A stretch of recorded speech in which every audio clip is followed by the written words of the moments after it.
Hello everyone. আজ আমরা কিভাবে একটি ওয়েবসাইটে সাইট ম্যাপ ইন্টিগ্রেট করতে হয় এবং সেটাকে গুগল সার্চ কনসোলে অ্যাক্টিভ সাকসেস পোর্শনে দেখাতে হয় সেটা নিয়ে আলোচনা করব। ফার্স্ট অফ অল আমি আমার ওয়েবসাইটের এক্সটেনশনে এসে sitemap.xml বা সাইটম্যাপ লিখলাম। 404 এখানে দেখাচ্ছে, মানে এই ওয়েবসাইটে সাইট ম্যাপ এখনো এনেবল নাই। এখন আমি xml-sitemaps.com ওয়েবসাইটে আসলাম। এখানে এসে আমার ওয়েবসাইটের ইউআরএলটা এখানে কপি করলাম। কপি করে আমি এখানটাতে দিলাম। এটা আসলে আমি ম্যানুয়ালি সাইট ম্যাপ জেনারেট করছি এই ওয়েবসাইটের মাধ্যমে অনলাইন টুল দিয়ে। এখন সাইট ম্যাপ জেনারেশন শুরু হয়েছে। এটা আসলে সময় নিবে, আর depending on your website page. আসলে ওয়েবসাইটের পেজ যদি 500 এর নিচে হয় তখন আপনারা এখান থেকে নিতে পারবেন, এবং 500 এর বেশি যদি হয় তখন আপনাদেরকে প্রো ফিচার ইউজ করতে হবে। এখানে যেমন আপনারা দেখতে পাবেন এই প্রো ফিচারটা এখানে দেওয়া আছে যে 500 পেজের বেশি হলে কিন্তু প্রো ফিচার ইউজ করতে হবে। আমার এই ওয়েবসাইটটা 500 এর নিচে আছে, এই জন্য আমি এই টুলটা ইউজ করলাম। আপনারা ডিফারেন্ট ওয়েব পেজে ডিফারেন্ট টুল পেয়ে যাবেন। এবং পরের টিউটোরিয়ালগুলোতে আমি ম্যানুয়ালি কীভাবে সাইট ম্যাপ জেনারেট করতে হয় সেগুলো আমি দেখাবো। So site map generation is ongoing process. এখন আমি সাইট ম্যাপ, এখানে আমার 040 এরর ছিল, সেখান থেকে আমি জেনারেট করছি। গুগল অ্যানালিটিক্সে ওটা কাজ হয়, এবং গুগল সার্চ কনসোল আমি ওপেন করে রাখছি। গুগল সার্চ কনসোল আপনারা ইনস্টল করে নেবেন যারা, এবং এই পরের সিরিজগুলো আমি সার্চ কনসোল কীভাবে অ্যাক্টিভ করতে হয় দেখাবো। এখানে যে কার্সারটা হচ্ছে, আপনার সাইট ম্যাপে ক্লিক করার পর এখানটাতে আসলে সাইট ম্যাপ দিতে হবে। এবং এখানে আমি ফাইল ম্যানেজার ওপেন করছি। এটা হলো সি প্যানেল ফাইল ম্যানেজার আমি ওপেন করেছি। এটা কিভাবে ওপেন করতে হয় সেটার জন্য আপনারা এখানে এখনও অনগোয়িং প্রসেসিংয়ে আছে, সাইট ম্যাপ তৈরি হচ্ছে। এটার জন্য সি প্যানেলে আপনারা আসবেন। সি প্যানেলে আসার জন্য আপনাদের ওয়েবসাইট, যে ওয়েবসাইটের হোস্টিং আপনারা ইউজ করছেন সেখানে আইডি পাসওয়ার্ড দিয়ে আসতে হবে। আমি নেম চিপ ইউজ করছি, এই জন্য নেম চিপের ফিচারে আমি আসছি। এখান থেকে এসে আমাকে কন্ট্রোল প্যানেলে যেতে হবে। এখানে কন্ট্রোল প্যানেলে আসার পর আমার এখান থেকে ফাইল ম্যানেজারে যেতে হবে। ফাইল ম্যানেজারে ক্লিক করার পর আমাকে এই পেজটাতে আমাকে সেটি ডাইরেক্ট করলো। এটা হোল পেজ, আমার এটা রিডাইরেক্টেড আর ওয়েবসাইট আছে। আমি ওয়েবসাইটের নামটা ক্লিক করলাম। এখানটাতে আমার সাইট ম্যাপটা ইন্টিগ্রেট করতে হবে ম্যানুয়াল প্রসেসে, যেটা এখান থেকে রেডি হচ্ছে ওটা ওখানে আমরা দিব। এবং সাথে সাথে আমি আরেকটা কাজ করছি, এখানে সাইট ম্যাপ জেনারেট হচ্ছে। আমি আসলে র্যাঙ্ক ম্যাথ নামে একটা WP প্লাগইন রয়েছে, সেটা দিয়ে আমরা আসলে অটোমেটেড ভাবে সাইট ম্যাপ জেনারেট করতে পারি। এখানে গুগল সার্চ কনসোলে এসে এখানে সাইট ম্যাপে আসবেন। এখানে এসে এখানে ক্লিক করে এখানে বসাতে হবে। এটা অটোমেটিক্যালি ওপেন দিতে পারেন, আবার ম্যানুয়াল প্রসেসে দিতে পারেন। আমি দুইটা প্রসেসই একসাথে রানিং করে দেখাচ্ছি। এখানটাতে দিতে হবে যেখানে সাইট ম্যাপ এখনো অনগোয়িং রয়েছে। এটা আসলে অনগোয়িং প্রসেস, আমি দুইটাই দেখাবো।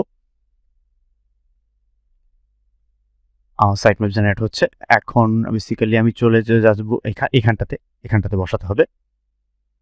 এখানে ইন্টার, যেখানে এইখানটায় বসাতে হবে। সাইট ম্যাপে ক্লিক করবেন, সাইট ম্যাপে ক্লিক করলে এখানে আসবে। এখনো অনগোয়িং রয়েছে।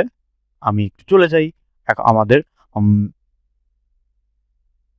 র্যাঙ্ক ম্যাথে যাব। আমরা র্যাঙ্ক ম্যাথ নিয়ে আলোচনা করছিলাম। সো আমি আমার ওয়েবসাইটে র্যাঙ্ক ম্যাথ মিডল পজিশন পর্যন্ত ইন্টিগ্রেট করেছি। এখন র্যাঙ্ক ম্যাথে এসে আমি আসলে এখানে সেভ অ্যান্ড কন্টিনিউ দিয়ে আমাকে র্যাঙ্ক ম্যাথটা কমপ্লিটলি ইনস্টল করে ফেলতে হবে। এটার টিউটোরিয়ালও আমি পরের পোর্শনগুলোতে আনবো।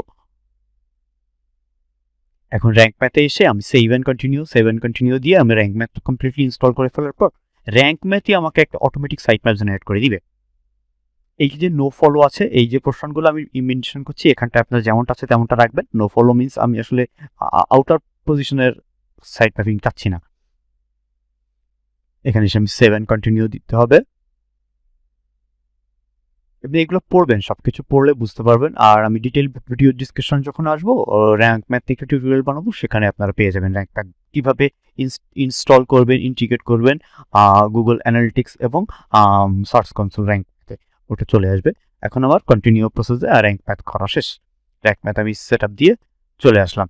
এখন অটোমেটিক্যালি আমি যখন একটা বাটন আমাদের এখানে আসছে, সাইট ম্যাপ জেনারেট কমপ্লিট, এই যে ভিউ সাইট ম্যাপ, এই যে সাইট ম্যাপটা আসছে, এই সাইট ম্যাপটা আসছে। এখানে ডাউনলোড আর এক্সাম্পল ফাইল যদি আমরা দিই, আমার অটোমেটিক্যালি ব্রাউজার এখানে সাইট ম্যাপ এই যে ডাউনলোড করে ফেলছে। এটা হলো ম্যানুয়াল প্রসেস, এটাকে আমাকে ম্যানুয়ালি দিতে হবে।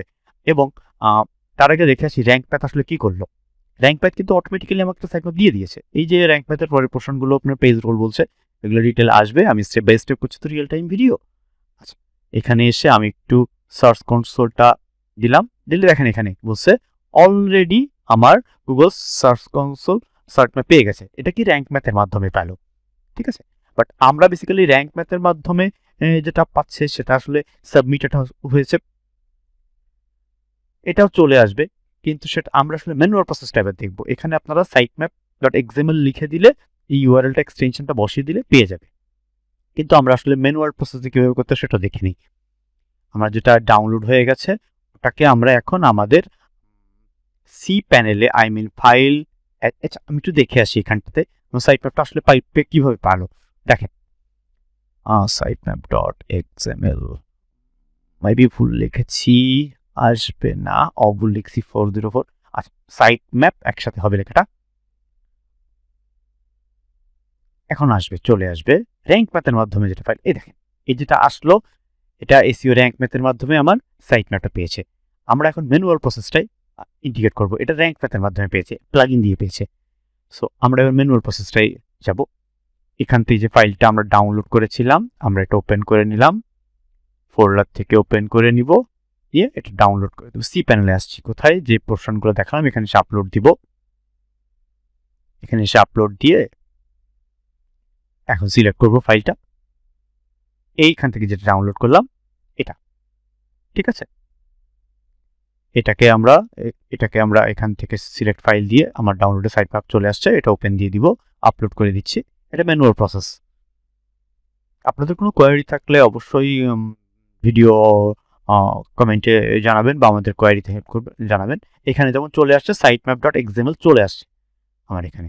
এখন আমাকে এইখানটাতে এক্সটেনশন ইউআরএলটা দিয়ে দিতে হবে। দেখেন এইখানে যে sitemap index xml এটা কিন্তু না, আমাকে দিতে হবে হলো আমার এটা কিন্তু না, আমি বারবার বলছি এই ভুলটাই আসলে করে সবাই। এটা কিন্তু না, এটা আমার র্যাঙ্ক ম্যাথ দিয়ে জেনারেটেড। আমাদেরকে যেটা করতে হবে এখানে এসে sitemap.xml এইখানটা যে এডিটে এসে এইখানের এক্সটেনশন নামটা নিয়ে নিব। এখানে এই যে নামটা আমরা নিয়ে নিব। আচ্ছা, এইখান থেকে আমরা এই নামটা নিয়ে নিব, নিয়ে কপি করে এসে আমাদের সার্চ কনসোলে চলে যাব। কনসোলে গিয়ে এখানে বসিয়ে দিব, দিয়ে সাবমিট দিব। এখন সাইটম্যাপ সাবমিটিং হচ্ছে, গট সাকসেস হয়ে গেছে। এখন দেখেন সাকসেস চলে আসছে আজকে ডেট দিয়ে। This is the manual process and also the rank map process of submitting sitemap on Google search console. আসলে সাইট ম্যাপটা আমরা কি করি, সাইট ম্যাপটা আসলে তৈরি করি হলো গুগল সার্চ কনসোল বা অন্য যে সার্চ ইঞ্জিনগুলো আছে তাদেরকে সাবমিট করার জন্য, যে ক্রাউলার আমার সাইটটা তুমি এইভাবে দেখো, আমার সাইটে এইগুলো আছে। এখন র্যাঙ্ক ম্যাপের রোলগুলো আমরা এখান থেকে সবকিছু ওকে করে দিয়ে দিব, ব্যাস